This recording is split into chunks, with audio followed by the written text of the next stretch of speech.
Hello friends, welcome back to our channel.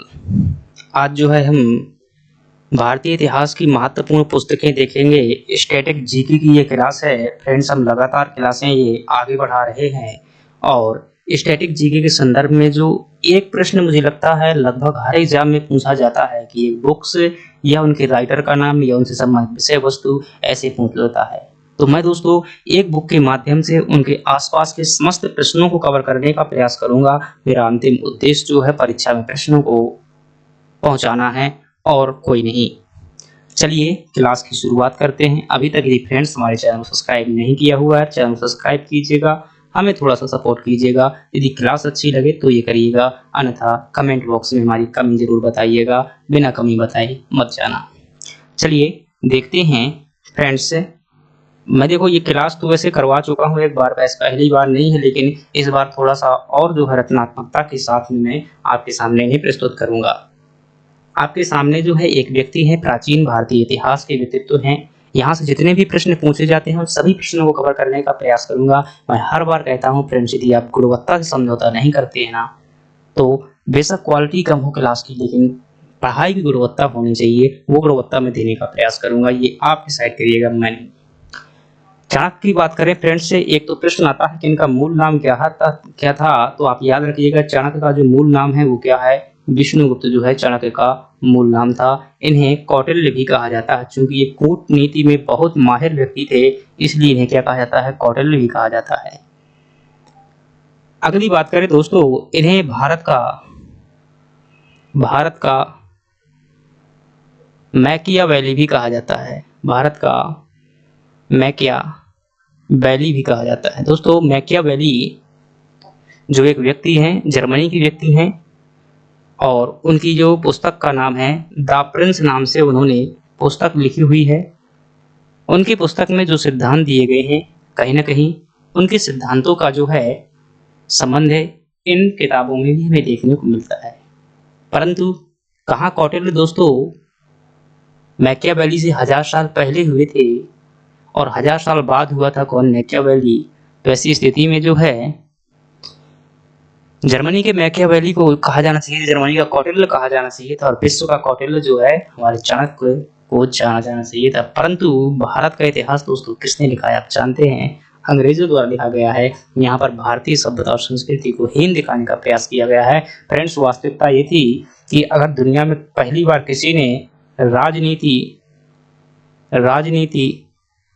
व धर्म को अलग करने का प्रयास जिसने किया था वो कौन था, कौटिल्य नाम का व्यक्ति था। और यही काम किसके द्वारा किया गया था, मैकियावेली द्वारा किया गया था। चाणक्य की जो महत्वपूर्ण पुस्तक है फ्रेंड्स, उस पुस्तक का नाम है मेगस्थनीज। ओह क्या बोल रहा हूँ भाई। इनकी पुस्तक का जो नाम है सब कोई जानता है, अर्थशास्त्र नाम था। अर्थशास्त्र इनकी पुस्तक है। आपसे एक प्रश्न आता है कि अर्थशास्त्र जो है किस विषय की पुस्तक है दोस्तों, तो याद रखिएगा ये राजनीति से संबंधित जो है पुस्तक है। एक प्रश्न ये आता है। दूसरा प्रश्न आता है दोस्तों ये किस समय की है, तो मौर्य काल की इसमें जो है जानकारी देती है। चंद्रगुप्त मौर्य के क्या थे, प्रधानमंत्री थे। इसके अलावा जो फ्रेंड्स है अन्य प्रश्न पूछे जाते हैं वो थोड़ा सा गहराई में जाकर के बड़ी परीक्षाओं में आईएएस वगैरह में आते हैं। जैसे कि एक शब्द आता है कभी कभी वार्ता शास्त्रोपजीवी शब्द जो है किसके लिए प्रयोग किया गया है, तो ये दोस्तों जो निम्न वर्ण का समाज होता था उसके लिए ये शब्द जो है प्रयोग किया गया था। अर्थात उन्हें कौटिल्य जो है बराबरी से बोलने का क्या देता है, अधिकार देता है। अगली बात करें दोस्तों, इसमें गुप्तचर व्यवस्था की भी जानकारी देखने को मिल जाती है इस पुस्तक में। चलिए अगली स्लाइड की बात करते हैं। अगली जो है हमारे पास में वो है मेगस्थनीज। दोस्तों मेगस्थनीज हम जानते हैं कि चंद्रगुप्त जो मौर्य थे, एक व्यक्ति थे भारत में जो शासक हुए जिनका नाम था चंद्रगुप्त मौर्य। और चंद्रगुप्त मौर्य द्वारा फ्रेंड्स 305 ईसा पूर्व में 305 बीसी में सेल्यूकस निकेटर को पराजित किया गया, और उसकी पुत्री जो क्या नाम था भाई, हेलना या छेलना नाम था, उससे क्या किया गया, विवाह किया गया। इसी विवाह में जो साथ में एक दूत भी मिला, और उसी दूत का नाम क्या था, मेगस्थनीज नाम था। मेगस्थनीज भारत में रहता है, घूमता है, फिरता है, और जो उनकी दीदी मान लीजिए या बहन मान लीजिए या जो महारानी जी मान लीजिए, जो भी आप मानते हो, तो जो उनके राजा की बेटी थी उनकी जो है भाषा समझाता रहता है उन्हें, यहाँ के कर्तव्यों के बारे में सिखाता रहता है और घूमते-घूमते एक पुस्तक भी लिख देता है। उसी पुस्तक का नाम क्या है? इंडिका है। तो इंडिका पुस्तक किसके द्वारा लिखी गई थी? मेगास्थनीज द्वारा लिखी गई थी। तात्कालिक भारत का वर्णन इसमें देखने को मिलता है फ्रेंड्स। इसमें पाटलिपुत्र को जो है पॉलीब्रोथा इसने कहा हुआ है। ये प्रश्न भी कभी-कभी आ जाता है। पाटलिपुत्र को क्या कहा है? पॉलीब्रोथा कहा हुआ है। चलिए अगले प्रश्न की बात करते हैं अगली स्लाइड की, और अगली स्लाइड हमारे पास में पतंजलि। पतंजलि दोस्तों प्राचीन भारत के महान विद्वान हुए हैं। यह जो है पुष्यमित्र मित्र है भाई। पुष्यमित्र शुंग के क्या थे दोस्तों? दोस्त भी थे, ये दरबारी विद्वान भी थे, उनके पंडित भी थे। उन्हीं की इनके द्वारा जो है दो महत्वपूर्ण पुस्तकें लिखी जाती हैं। एक का नाम है महाभाष्य, पतंजलि द्वारा जो महाभाष्य पुस्तक लिखी जाती है, और ये दोस्तों जो अष्टाध्यायी पुस्तक थी, और अष्टाध्यायी की रचना किसके द्वारा की गई थी? पाणिनि के द्वारा की गई थी। अष्टाध्यायी पर लिखी गई क्या थी? टीका थी, यानी कि उस पर जो है सुधारात्मक रूप कौन था? महाभाष्य था, इस पर टीका थी। दूसरी जो पुस्तक है इनका वो है योग दर्शन के प्रतिपादक माने जाते हैं, योग दर्शन पतंजलि द्वारा ही जो अश्वमेध यज्ञ करवाए गए थे, इसके जो पुष्यमित्र शुंग ने 2 अश्वमेध यज्ञ करवाए थे, कहाँ पर करवाए थे दोस्तों? ये अयोध्या में करवाए थे, और अयोध्या में इसकी जानकारी जो है अयोध्या अभिलेख से में देखने को मिलती है। चलिए अगले प्रश्न की बात करते हैं, और अगला प्रश्न है हमारे सामने कि मिलिंद पनाहो पुस्तक की रचना जो दोस्तों किसके द्वारा की गई थी? नागसेन नाम के एक बौद्ध भिक्षु द्वारा की गई थी। किसके द्वारा? नागसेन बौद्ध भिक्षु द्वारा की गई थी। 2 व्यक्ति हैं, एक है यूनानी राजा जिसका नाम है मिनांडर, और एक है बौद्ध भिक्षु जिसका नाम है नागसेन। मिनांडर जो है इसमें बौद्ध भिक्षु नागसेन से जो है धर्म संबंधी बातें करता है, और उन बातों का जो जानकारी हमें किस पुस्तक में देखने को मिलती है? ये मिलिंद पनाहो नामक पुस्तक में हमें देखने को मिल जाती है। आई होप आपको मजा आ रहा होगा दोस्तों। मजा आ रहा है, जल्दी सब्सक्राइब कीजिएगा चैनल को, वीडियो को लाइक कर दीजिएगा। अब दोस्तों बात करते हैं षड दर्शन की। षड का मतलब होता है फ्रेंड्स 6, और दर्शन का मतलब होता है एक प्रकार का विज्ञान। कई लोग नहीं जानते कि दर्शन और विज्ञान में क्या अंतर होता है फ्रेंड्स, तो नॉर्मल सी भाषा में समझा दूं, ये दोनों अलग बात होती है। दर्शन क्या है? एक प्रकार का वैज्ञानिक सिस्टम है, और धर्म क्या है? उन तर्कों का जो दोस्तों, जब भी दोस्तों क्या होता है कि धर्म जो होता है वो मूल रूप से सत्य होता है। उसमें क्या होते हैं, कुछ लोग जो स्वार्थी होते हैं, उन स्वार्थियों द्वारा क्या किया जाता है? अपना व्यक्तिगत लाभ प्राप्त करने के लिए धर्म में जो है कुप्रथाएं पेल दी जाती हैं। अब उन कुप्रथाओं के कारण धर्म क्या हो जाता है? चाहे वो इस्लाम धर्म हो, चाहे हिंदू धर्म हो, चाहे जौन भी धर्म हो, कोई भी धर्म हो, चाहे सनातन धर्म हो, उनमें क्या जाती है? कमियां आ जाती हैं। उन कमियों के कारण क्या हो लगता है दोस्तों? धर्म जो है बदनाम होने लगता है। यूं कह दीजिए कि जो है वो उसे कई लोग जो है विदेशी लोग आते हैं, वो क्या कहते हैं? कहते हैं ऐसा है धर्म, वैसा है धर्म, ऐसा होने लगता है।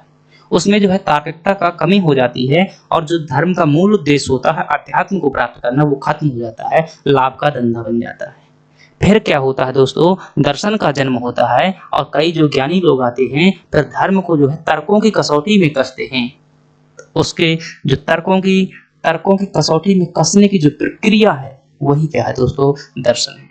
और ये दर्शन जो हुए हैं भारत में 2 प्रकार के हुए हैं। कौन कौन से हुए हैं फ्रेंड्स? दार्शनिक प्रवृत्तियां जो है, एक आस्तिक दर्शन है। आस्तिक दर्शन ऐसे दर्शन जो वेद प्लस ईश्वर की सत्ता पर क्या करते हैं? विश्वास करते हैं, वो क्या है? आस्तिक दर्शन है। जो इन पर विश्वास नहीं करते हैं वो क्या है? नास्तिक दर्शन है। नास्तिक दर्शन में दोस्तों भारत में 3 दर्शन हुए हैं। पहली दर्शन है बौद्ध, इनका प्रतिपादन गौतम बुद्ध द्वारा किया गया था। दूसरा दर्शन है जैन, इनका प्रतिपादन जो है ऋषभदेव द्वारा किया गया था।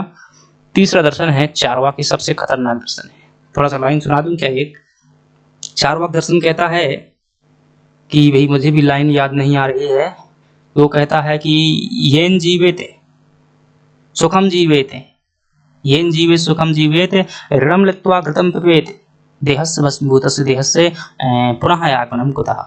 मतलब इसका सीधा मैं हिंदी बता दूं, संस्कृत में थोड़ा गलत हो सकता है, कि जब तक जियो सुख से जियो। कौन कहता है ये? चारवाक दर्शन कहता है जब तक जियो सुख से जियो, येन जीवे सुखम जीवेत, ऋणम लत्वा घृतम पिबेत, ऋण लेकर के क्या पियो, घी पियो। और देहस्य भस्मीभूतस्य पुनः आगमनम कुतः, क्योंकि एक बार ये देह भस्म होने के बाद पुनः मिलने वाली नहीं है, अर्थात सीधा सा पूरी भौतिक वाली बातें करता है। एक बात की दोस्तों मैं 100% गारंटी लेकर के रख दूं कि अगर भारत में प्राचीन काल में चारवाक दर्शन को फॉलो कर लिया जाता तो मुझे लगता है दुनिया का सबसे वैज्ञानिक देश कौन होता, भारत होता, क्योंकि पूरी की पूरी किसकी बातें करता है, धरती की बातें करता है। ये धर्म को एक भी मानता ही नहीं है, परंतु अव्यवस्था फैल जाती है दोस्तों, असत्य हो जाता। तो सुख प्राप्त करने के लिए क्या करो, जियो। तो सुख प्राप्त करने के लिए भाई तुम्हें क्या लगता है, किसी का बलात्कार अच्छा लगता है बलात्कार करना, तो फिर क्या है, करना शुरू कर दो, क्योंकि सुख प्राप्त करने के लिए तो जी रहे हो। तो क्या हो जाती, अव्यवस्था फैल जाती, लेकिन विज्ञान विकसित हो जाता। तो ऐसा विज्ञान किस काम का जिसमें अध्यात्म न हो, क्योंकि भौतिकता के कारण क्या होता है दोस्तों, पतन ही होता है। देख पा रहे बात, पर्यावरण का विनाश हो रहा है, ये किसका है, ये भौतिकता का। खैर बहुत बातें हो गई। तो ये जैन ये क्या हो गए, नास्तिक दर्शन हो गए। हमारा उद्देश्य है 6 दर्शनों की किताबों का याद करना जो पेपर में पूछी जाती हैं, और जो ईश्वर की सत्ता में और वेदों में विश्वास करते हैं वो क्या कहलाते हैं, आस्तिक दर्शन कहलाते हैं। इन आस्तिक दर्शन में कितने हुए, भारत में 6 दर्शन हुए हैं। कौन कौन से, एक है सांख्य दर्शन, एक है योग दर्शन, एक है न्याय दर्शन, एक है वैशेषिक दर्शन, एक है मीमांसा दर्शन, एक है वेदांत दर्शन। आपसे क्या पूछा जाएगा, आपसे सिंपल सा पूछा जाएगा इनका प्रतिपादन किसके द्वारा किया गया है। वनडे एग्जाम यहीं तक दोस्तों पूछता है, इसके आगे नहीं पूछेगा, ये मेरी गारंटी है। और प्रश्न आता ही आता है फ्रेंड्स, सैकड़ों बार यहाँ से प्रश्न पूछा गया। अगर आप IAS PCS की तैयारी कर रहे हैं तो मेंस में इनको बहुत अच्छे से पढ़ने को मिलेगा। चलिए देखते हैं कौन कौन से हैं। एक दर्शन है हमारे पास में सांख्य दर्शन, ये सरल दर्शन है। दूसरा है न्याय दर्शन, सांख्य, योग। तीसरा है न्याय दर्शन। चौथा है वैशेषिक दर्शन, वैशेषिक दर्शन। और पांचवा है मीमांसा। और छठवां है उत्तर मीमांसा कह देते हैं, या इसी को यूं कह दीजिए आप वेदांत दर्शन। वेदांत के नाम से ज्यादा पूछा जाता है वेदांत दर्शन। इन 6 के जो है आपको क्या करना है, प्रतिपादक जो है याद कर लेने हैं किसी भी परिस्थिति में अगर आपको एग्जाम निकालना है। तो सांख्य दर्शन, शंख कौन बजाएंगे, मुनि बजाएंगे। तो क्या हो जाएंगे, कपिल मुनि जो है इनके संस्थापक हैं। ऋषि मुनि बजाते थे ना पहले शंख, तो वही रहेंगे कपिल मुनि। योग दर्शन के प्रतिपादन कौन है, अभी ही हमने पढ़ा था, पतंजलि। पतंजलि कौन है, योग दर्शन के प्रतिपादन। न्याय दर्शन के प्रतिपादक कौन है, तो न्याय करो कौन करेंगे, अक्षपाद गौतम। सीधा सा है, आप गौतम बुद्ध को याद कर लीजिएगा, अक्षपाद गौतम वही न्याय कर देंगे। अक्षपाद गौतम द्वारा क्या किया गया था, न्याय दर्शन का प्रतिपादन किया गया था। वैशेषिक दर्शन का जो प्रतिपादन किया गया था दोस्तों, महर्षि कणाद द्वारा किया गया था।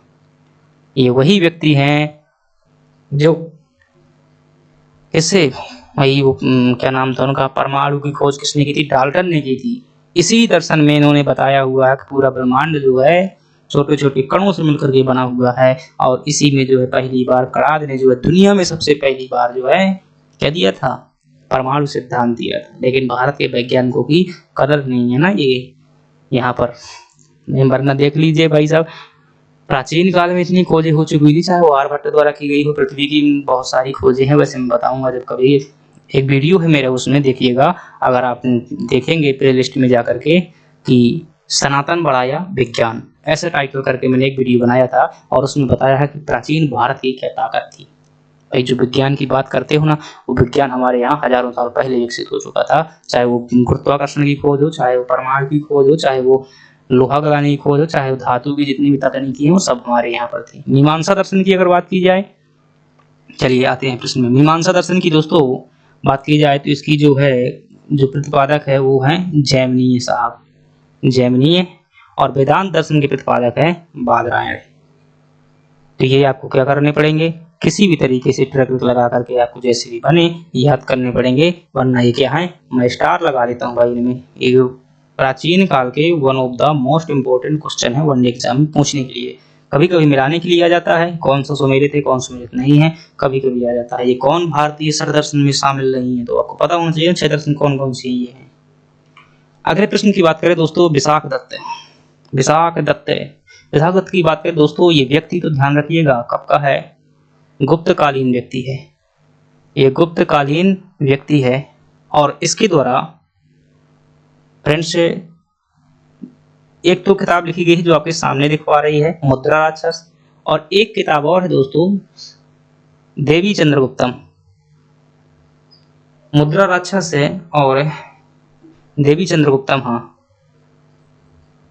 देवी चंद्रगुप्तम, ये पुस्तक जो है इन्हीं की पुस्तक है। मुद्रा राक्षस में जो है मौर्य काल की जानकारी देते हैं ये, चंद्रगुप्त मौर्य से संबंधित ये जो है, इसमें जो है एक शासक रामगुप्त की जानकारी मिलती है। जो गुप्त काल का शासक है रामगुप्त, चंद्रगुप्त द्वितीय का छोटा भाई है। इस नाटक है एक प्रकार का, और इसमें ऐसी जानकारी मिलती है कि चंद्रगुप्त क्या हुआ भाई, शकों का आक्रमण हुआ, शकों ने रामगुप्त की पत्नी को क्या कर लिया, कब्जा कर लिया, और रामगुप्त इस बात को मान गया कि ठीक है भाई, जाने दो, पत्नी ही तो दूसरी शादी करवा लेंगे। परंतु चंद्रगुप्त को गुस्सा आया, चंद्रगुप्त ने नारी का वेश बनाया और फिर जाकर शकों को हत्या की, वापस आकर के रामगुप्त की हत्या की और रामगुप्त की पत्नी से क्या करवाया, विवाह करवाया। ऐसी कहानी मिलती है किसमें, देवी चंद्रगुप्तम नामक नाटक में। चलिए अगले प्रश्न की बात करते हैं, और अगला है हमारे पास दोस्तों, भारत के शेक्सपियर के नाम से जाने जाते हैं। भारत के शेक्सपियर, शेक्सपियर का जो आशय होता है, बहुत महान रचनाएं लिखने वाला व्यक्ति होता है। तुलना की गई है, ये भी उपाधि दी गई है। कालिदास भी क्या है दोस्तों, गुप्तकालीन व्यक्ति हैं, गुप्तकालीन व्यक्ति हैं। इनकी पुस्तकें दोस्तों एक नहीं दो नहीं कई पुस्तकें हैं भाई, बता देता हूं। एक पुस्तक है इनकी अभिज्ञान शकुंतलम। कौन सी है, अभिज्ञान शकुंतलम। अब ये भी क्या है दोस्तों, प्रेम कहानी है। इनकी किनकी प्रेम कहानी है, दो लोगों की प्रेम कहानी है। प्रेम कहानी दो लोगों की होती है।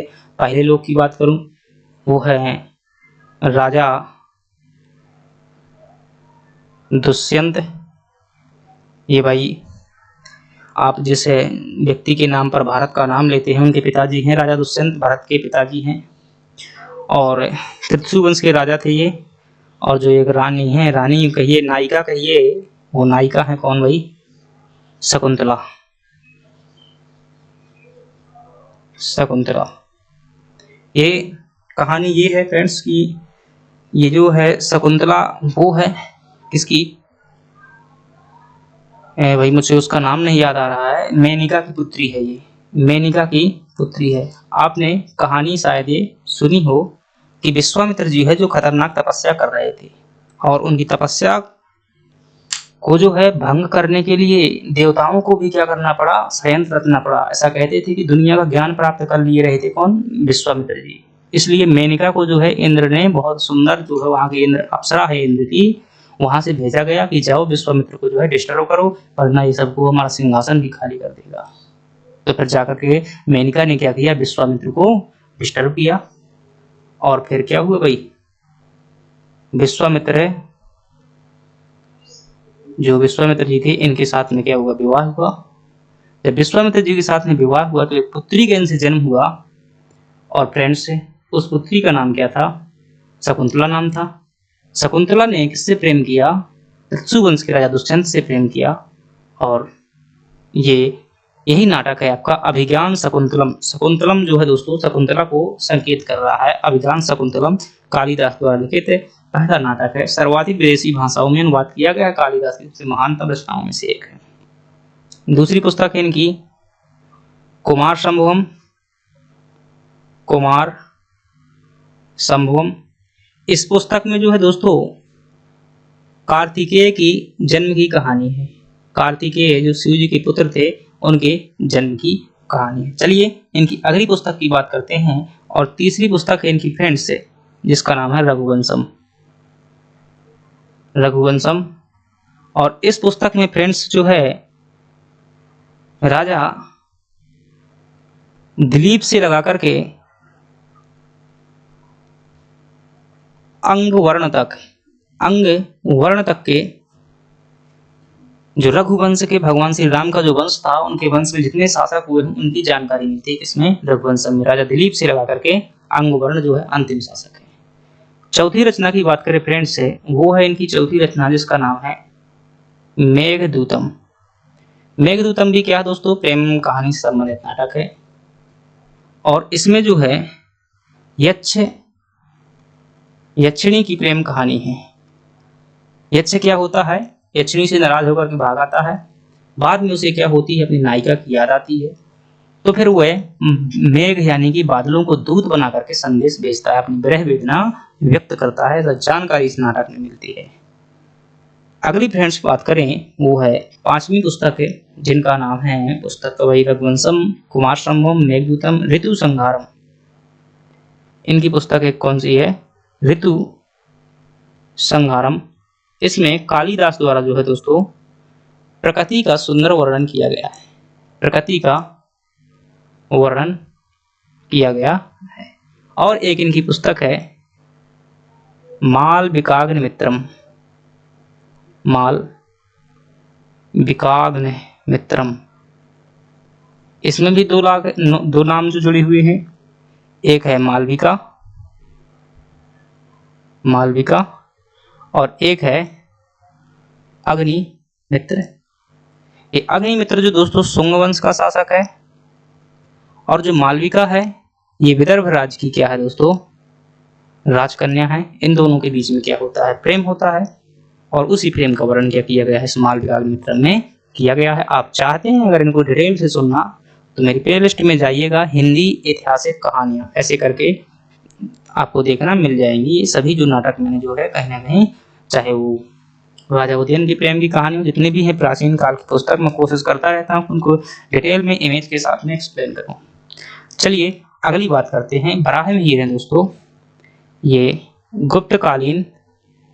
गुप्तकालीन विशेष तौर से चंद्रगुप्त द्वितीय, चंद्रगुप्त जो विक्रमादित्य थे या द्वितीय थे, उनके क्या दरबारी विद्वान हैं, नवरत्नों में से एक हैं।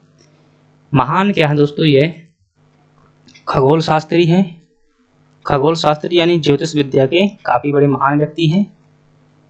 इनके द्वारा जो कई पुस्तकें लिखी गई उनमें से एक पुस्तक है इनकी बृहत संहिता, दूसरी है बृहद जातक, और जो तीसरी पुस्तक है वो है पंच सिद्धांतिका।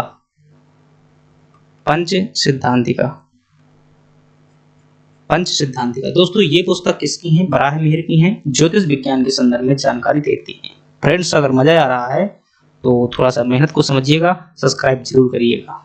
चलिए अगले प्रश्न की बात करता हूँ। यकीन मानिए प्रश्न यहीं से आएंगे फ्रेंड्स, मैंने पूरी पुस्तकें ले ली हुई है इतिहास में की, जो पूछी जाती हैं आपसे बार बार, बस आपको थोड़ा सा हल्के में नहीं लेना है। मेरा आदत सी है, मतलब थोड़ा सा अच्छा पढ़ाने की मजाक टाइप का।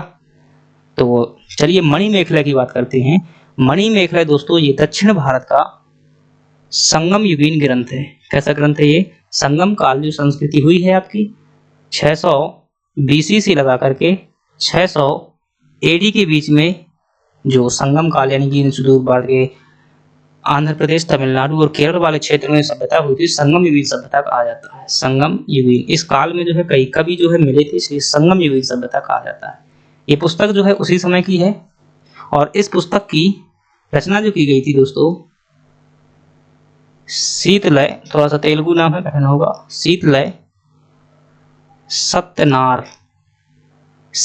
सत्यनार द्वारा इसकी रचना की गई थी। बस यूं समझ लीजिए ये भी एक प्रकार का महाकाव्य, कड़ंगी की प्रेम कहानी है इसमें भी बस, लेकिन आपको याद करना है।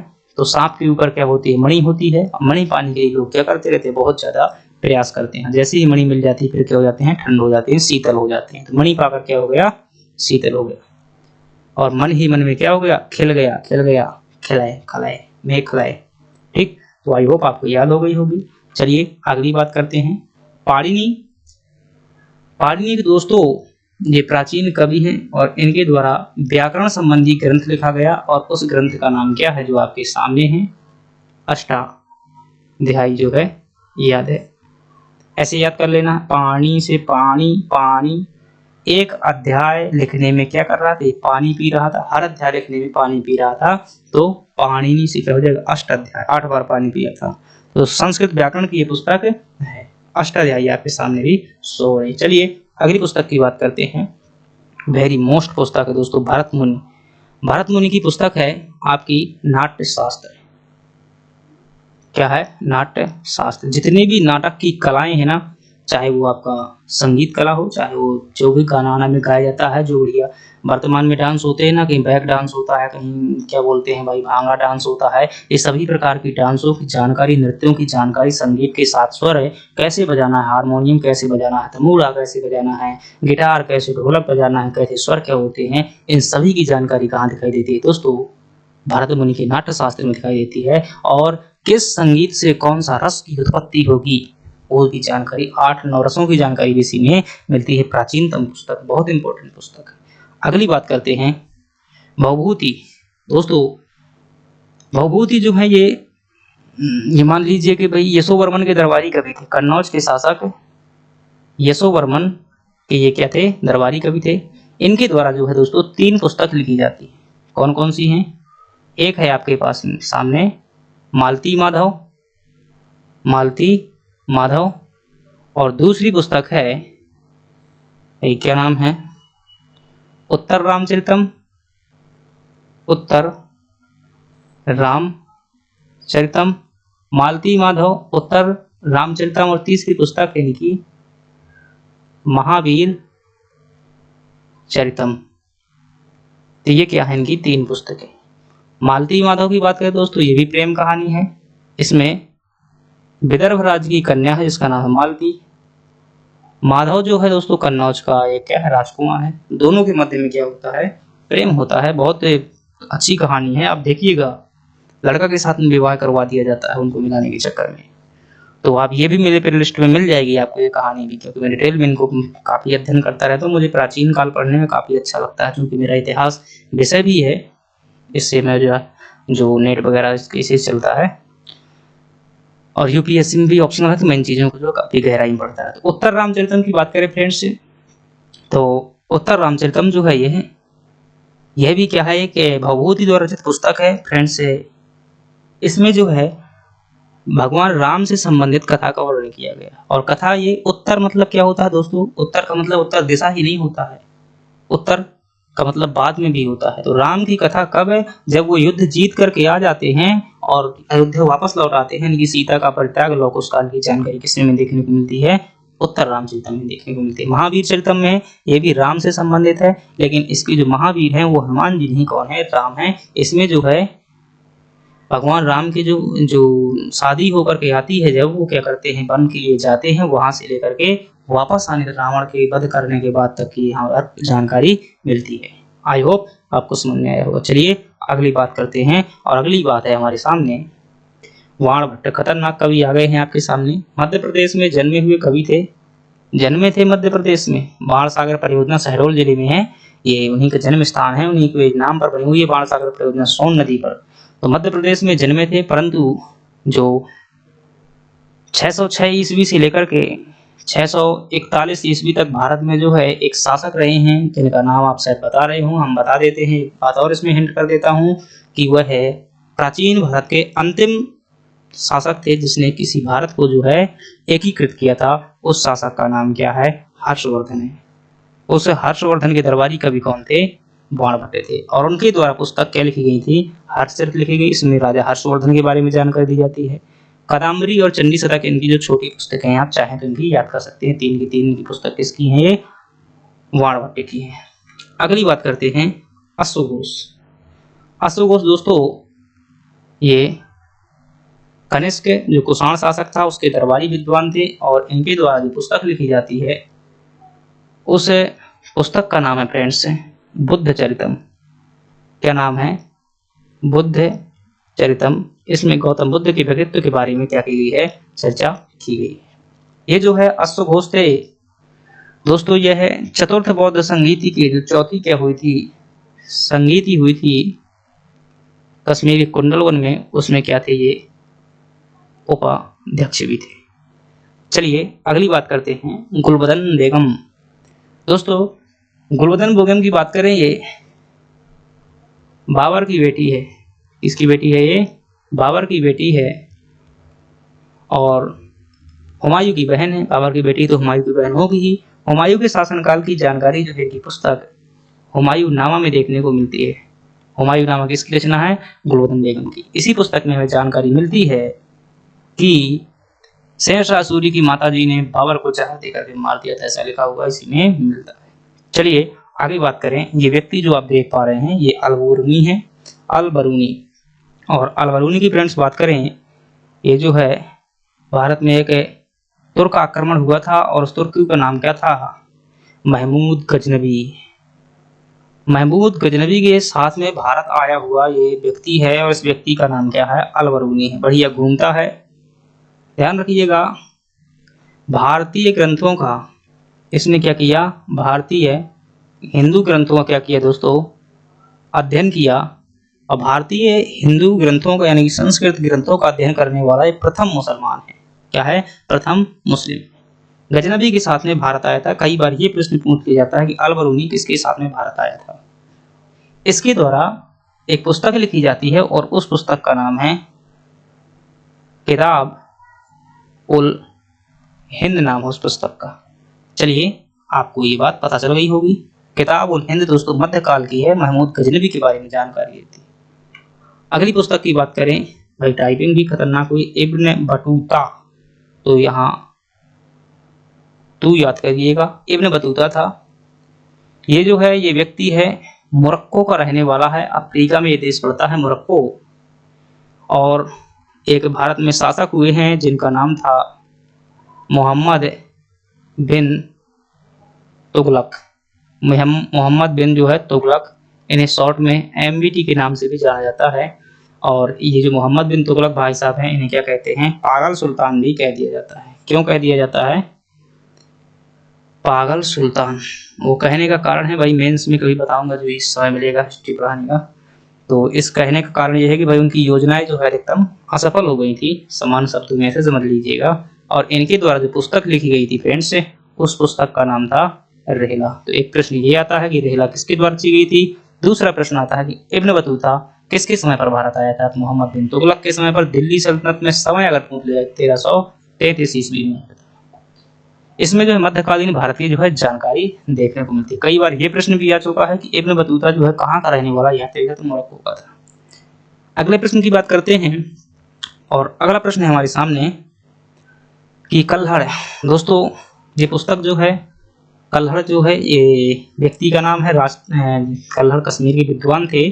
और वो क्या नाम भाई, राजा हर्ष द्वितीय के दरबारी थे। मार्तंड सिंह भी इन्हीं के समय पर रहे हैं। और इनकी पुस्तक का नाम है फ्रेंड्स राजतरंगिणी। राजतरंगिणी, तरंग का दोस्तों मतलब है अध्याय। इसमें 8 तरंगे हैं शायद। और इस पुस्तक में जो है हमें कश्मीर के इतिहास के बारे में जानकारी देखने को मिलती है। कश्मीर के इतिहास के बारे में हमें जानकारी, इतिहास की जानकारी देखने को मिलती है। अगली अगर पुस्तक की बात करें दोस्तों, तो अगली पुस्तक है क्या है भाई, काजी इस्माइल लिखा हुआ है। ये समानता है, आपने नाम ये नहीं सुना होगा, लेकिन आपसे कभी नहीं पूछा जाएगा, मैं गारंटी लेता हूँ ये नाम नहीं पूछा जाएगा। पूछा जाएगा तो क्या, इनकी पुस्तक जो है वो है चचनामा। तो भाई क्या पूछा जाएगा चचनामा में? तो पहली बात ध्यान रखिएगा, ये अरबी भाषा का ग्रंथ है, ये पूछ लेता है। और दूसरी बात जो यहाँ से पूछने की प्रबलतम संभावना है कि अरब आक्रमण की जानकारी, अरब आक्रमण की जानकारी कहाँ से प्राप्त होती है दोस्तों? चचनामा नामक पुस्तक से प्राप्त होती है। काजी इस्माइल द्वारा इसकी रचना की गई थी। ये अरब आक्रमण जो है फ्रेंड्स 712 में हुआ था। सिंध के शासक दाहिर सेन थे उस समय पर, और मोहम्मद बिन कासिम द्वारा आक्रमण किया गया था। ये भारत में जो है पहला मुस्लिम आक्रमण था। तो इतनी सारी बातें आपके दिमाग में गुजर जाना चाहिए दोस्तों। याद करने का जहाँ तक मुझे पता है एक ही तरीका होता है कि चीज़ों को बार बार क्या करना, रिवाइंड करना, कॉन्सेप्ट को समझना, बस यही तरीका है। इसलिए मैं कितनी सारी बातें बोल रहा हूँ तो आपके दिमाग में क्या जानी चाहिए, ये एक बार एंटर कर जानी चाहिए। राजा राम मोहन राय दोस्तों बहुत महान व्यक्ति हुए हैं राजा राम मोहन राय। इन्हें भारत में जो है जो भी समाज सुधार कार्य हुए हैं, समाज सुधार का जनक कहा जाता है, समाज सुधार आंदोलन का जनक कहा जाता है। इनका जन्म जो है बंगाल में हुआ था, कलकत्ता के थे। बहुत सारी इनकी बातें हैं, लेकिन आपको इनकी पुस्तकें याद करना है। और इनके द्वारा दोस्तों संगठन भी एक स्थापित किया गया था, बहुत महत्वपूर्ण है, ब्रह्म समाज। ब्रह्म समाज की स्थापना जो है इनके द्वारा अगस्त 1828 में की गई थी। और इनकी जो पुस्तक हैं, 2 पुस्तकें हैं, याद करिएगा। पहली पुस्तक है प्रीसेप्टस ऑफ जीसस, प्रीसेप्टस ऑफ जीसस, यानी कि भगवान जीसस के बारे में इसमें बताया गया है, जो कि अंग्रेजों के भगवान थे। दूसरी इनकी पुस्तक है to gift of monotheist, to gift of monotheist, monotheist. भाई हिंदी में चाहो तो आप लिख सकते हैं, इसका हिंदी में कह देते हैं भाई क्या, एकेश्वरवादियों को उपहार। जब समाज सुधार आंदोलन चल रहे थे उस टाइम पर जो बहुदेववाद चलता था, मतलब एक से अधिक देवताओं की पूजा करना, तो उनको रोकने के लिए इन्होंने क्या किया, एक देव की पूजा पर बल दिया। अगली बात करते हैं, और आपके सामने जो अगले व्यक्ति हैं, दलित समाज सुधार जो महान व्यक्तित्व हुए हैं, तो ये दलित पृष्ठभूमि से संबंध रखते थे और बहुत प्रयास किया दोस्तों। इनका प्रयास जो है आप मेंस में कभी पढ़ेंगे तो यकीन मानिए, जिस प्रकार से इन्होंने अपनी पत्नी को पढ़ाया, जो पढ़े हुए नहीं थी, और जो महिलाओं को पढ़ाने के लिए, शिक्षित करने के लिए इन्होंने जो है कार्य किया, वो अद्वितीय था। और इनके जो द्वारा है, दो बातें आपको याद रखनी है। वैसे तो बहुत सारी बातें हैं, लेकिन आपको भी सीमा है भाई, कितना याद करेंगे। एक तो इनकी पुस्तक ध्यान रखिएगा, इनकी पुस्तक का नाम है गुलामगिरी। गुलामगिरी क्या थी, इनकी पुस्तक थी। और दूसरी बात ध्यान रखना, इनके द्वारा स्थापित संगठन जिसका नाम था सत्य शोधक समाज, और ये 1873 में स्थापित किया गया था। इनकी पत्नी जो है महात्मा ज्योतिबा फुले जी से जुड़ी हुई थी। अगली बात करें, वो है दयानंद सरस्वती। दोस्तों महान समाज सुधारक हुए हैं दयानंद सरस्वती भी, और इनकी पुस्तक का नाम था दोस्तों सत्यार्थ प्रकाश। और इस पुस्तक में फ्रेंड्स इन्होंने जो है आर्यों के सत्य के बारे में बताया हुआ, कि आर्य कौन थे, कैसे आए हुए, इनके बारे में बताया हुआ है। इन्होंने एक नारा दिया था जिसका नाम था वेदों की ओर लौटो, वेदों की ओर लौटो, ये इनके द्वारा नारा दिया गया था। इनके द्वारा एक संगठन की स्थापना की गई थी जिसका नाम था फ्रेंड्स आर्य समाज, और ये जो है 1875 में स्थापित किया गया था। खैर इतनी बातें याद रखिएगा। अगली बात करते हैं, बाल गंगाधर तिलक। दोस्तों बाल गंगाधर तिलक जो है जानते ही है आप, इनकी पुस्तक का नाम था दोस्तों गीता रहस्य। गीता रहस्य जो इनकी पुस्तक का नाम था, और इन्होंने मराठा प्लस केसरी जो है समाचार पत्र जो है निकाले हुए थे।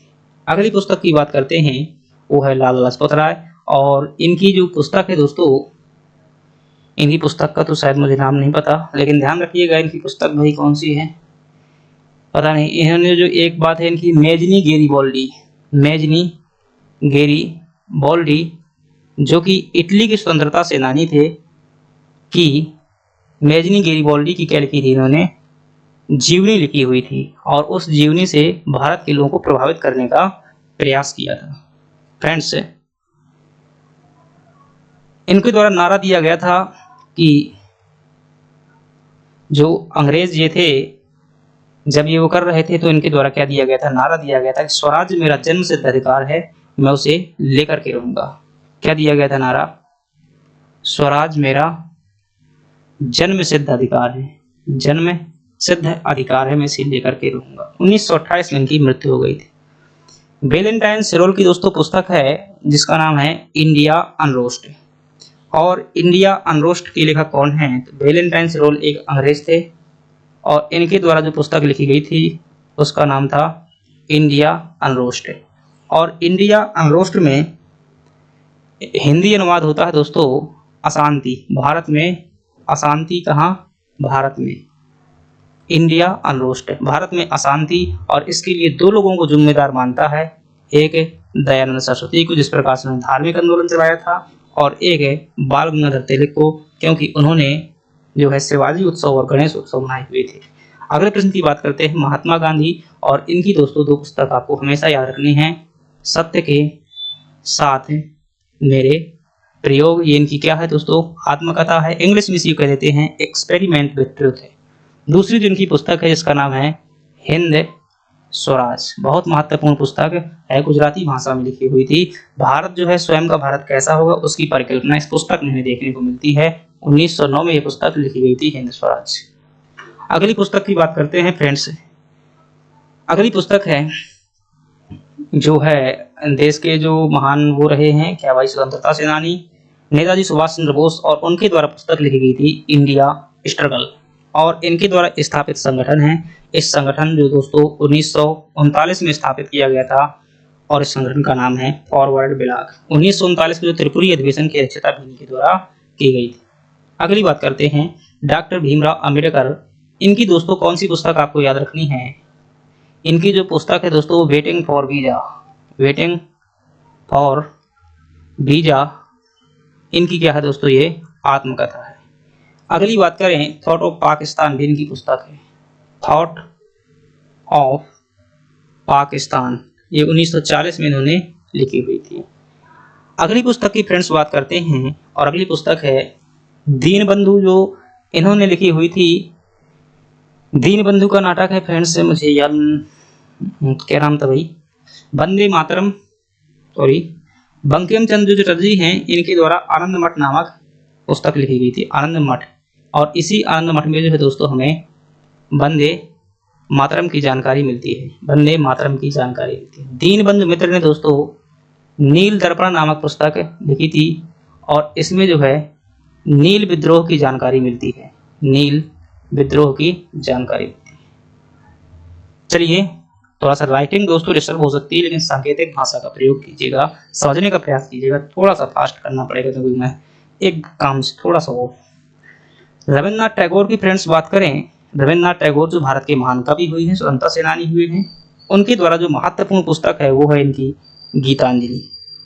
और गीतांजलि नामक पुस्तक के लिए दोस्तों गीतांजलि 1913 में क्या दिया गया था, शांति के लिए जो है नोबेल पुरस्कार दिया गया था। चलिए अगली बात करते हैं, और ये फ्रेंड्स क्या हो गई, हमारी पुस्तकें पूरी हो गई। कठिन परिश्रम का कोई विकल्प नहीं होता है फ्रेंड्स। अगर आपको ये क्लास अच्छी लगी है तो प्लीज़ लाइक कीजिएगा और चैनल सब्सक्राइब कीजिएगा। धन्यवाद।